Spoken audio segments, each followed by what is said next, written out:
आज हम लोग पोल साइंस में राज्यसभा के बारे में जानकारी प्राप्त करेंगे। राज्यसभा हमारे देश में संसद का द्वितीय सदन है। आपको मालूम है कि किसी भी देश की लोकतांत्रिक शासन व्यवस्था में सरकार के 3 अंग होते हैं: कार्यपालिका, व्यवस्थापिका और न्यायपालिका। हमारे देश में भी सरकार के 3 अंग हैं: कार्यपालिका, व्यवस्थापिका और न्यायपालिका। हमारे यहाँ व्यवस्थापिका को संसद कहा जाता है। भारतीय संविधान के अनुच्छेद 79 में स्पष्ट रूप से लिखा हुआ है कि भारतीय संसद का निर्माण राष्ट्रपति, लोकसभा और राज्यसभा से मिलकर होगा। आज हम लोग संसद का द्वितीय सदन राज्यसभा के बारे में जानकारी प्राप्त करेंगे। राज्यसभा संसद का द्वितीय सदन है। इसे उच्च सदन के नाम से भी जानते हैं। इसमें सदस्यों की अधिकतम संख्या 250 होती है। भारतीय संविधान का अनुच्छेद 80 यह दर्शाता है कि राज्यसभा में अधिकतम 250 सदस्य होंगे, जिसमें 12 सदस्यों का निर्वाचन, उस 12 सदस्यों को मनोनीत करने का काम राष्ट्रपति के द्वारा होता है और शेष 238 सदस्य निर्वाचित होते हैं। यह एक अस्थायी सदन है, यानी कभी भंग नहीं होती। राज्यसभा के सदस्यों का निर्वाचन, राज्यसभा के सदस्यों का निर्वाचन होता है, चुनाव होता है। राज्यसभा में 238 सदस्यों का निर्वाचन प्रत्येक राज्य के विधानसभा के सदस्यों के द्वारा और विधान परिषद के, जहाँ जहाँ विधान परिषद है वहाँ के सदस्यों के द्वारा इसका निर्वाचन अप्रत्यक्ष तरीके से होता है। राज्यसभा, अभी हमने बता चुका है कि राज्यसभा का कार्यकाल अस्थायी होने के कारण यह या इसके सदस्यों का कार्यकाल 6 वर्ष का होता है। लेकिन प्रत्येक 2 वर्ष के बाद 2/3 सदस्य राज्यसभा से सेवानिवृत्त हो जाते हैं और नए सदस्यों को इसमें स्थान दिया जाता है। अब है राज्यसभा का सभापति। राज्यसभा के कार्यवाहियों का संचालन करने के लिए एक सभापति होता है और वह सभापति भारत का उपराष्ट्रपति ही राज्यसभा का सभापति होता है।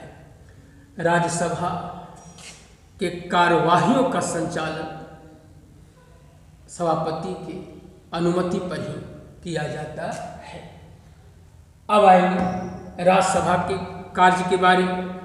आप देखिएगा इस पाठ में कि संसद के दोनों सदन, लोकसभा और राज्यसभा में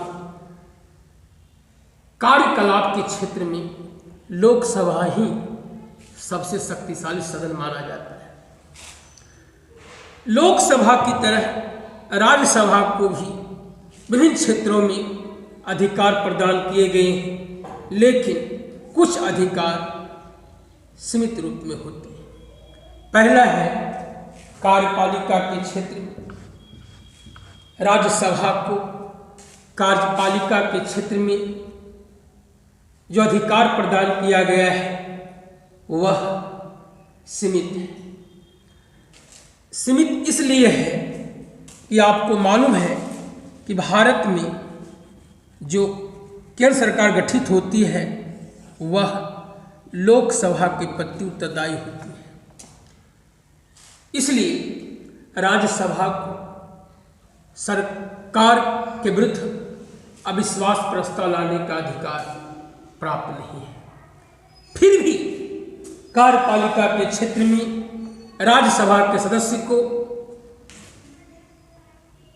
सरकार के समक्ष काम रोको प्रस्ताव लाकर किसी विषय वस्तु पर विचार करने के लिए, ध्यान आकर्षण प्रस्ताव लाकर या किसी विषय वस्तु पर प्रश्न पूछकर कार्यपालिका के क्षेत्र में अपने अधिकार को व्यक्त कर सकते हैं, जो कि यह सीमित अधिकार के रूप में है। दूसरा है व्यवस्थापिका के क्षेत्र। हम सभी जानते हैं कि व्यवस्थापिका या संसद में ही कानून निर्माण की प्रक्रिया चलती है, और यह भी जानते हैं कि संसद के द्वारा जो प्रस्ताव पारित किए जाते हैं दोनों सदनों से पारित होकर राष्ट्रपति के पास जाता है, और राष्ट्रपति के हस्ताक्षर हो जाने के बाद वह प्रस्ताव विधेयक कानून का रूप ले लेता है, अधिनियम का रूप ले लेता है। राज्यसभा को भी व्यवस्थापिका के क्षेत्र में अधिकार दिया गया है, लेकिन यहाँ पर भी अधिकार सीमित है। सीमित कैसे है और किस रूप में है इसको देखेंगे हम लोग। मान लिया जाए कि लोकसभा के द्वारा साधारण विधेयक से संबंधित कोई प्रस्ताव लोकसभा में उपस्थित कुल सदस्यों के 2/3 बहुमत से प्रस्ताव को पारित कर लोकसभा राज्यसभा को भेज देता है, तो राज्यसभा अधिक से अधिक 6 माह तक उस प्रस्ताव को रोक कर रख सकता है। अगर 6 माह की अवधि में राज्यसभा उस प्रस्ताव पर अपना विचार व्यक्त करके या 2/3 बहुमत से पारित नहीं करके लोकसभा को नहीं भेजता है, तो लोकसभा को यह अधिकार है कि लोकसभा उस प्रस्ताव को राज्यसभा से वापस मंगवाकर स्पष्ट कर देता है कि राज्यसभा ने भी इस प्रस्ताव को पारित कर दिया है। उसके बाद अंतिम स्वीकृति देने के लिए राष्ट्रपति के पास उसे भेज दिया जाता है, और राष्ट्रपति का हस्ताक्षर हो जाने के बाद वो प्रस्ताव कानून का रूप ले लेता है। तो देखा जाता है कि व्यवस्थापिका के क्षेत्र में राज्यसभा को साधारण विधेयक के क्षेत्र में भी अधिकार सीमित रूप में प्रदान किया गया है। लोकसभा में जो प्रस्ताव लाया जाता है उसमें धन विधेयक जो होता है, राज्य से धन विधेयक जो होता है, सरकार के आय व्यय से संबंधित विधेयक, वह सबसे पहले लोकसभा में पेश किया जाता है। लेकिन साधारण विधेयक संसद के दोनों में से किसी एक सदन में सबसे पहले पेश किया जाता है। लेकिन अभी बताया हमने कि यहाँ पर भी इसका अधिकार सीमित है। अब आइए वित्तीय क्षेत्र। वित्तीय क्षेत्र में भी राज्यसभा का अधिकार सीमित है।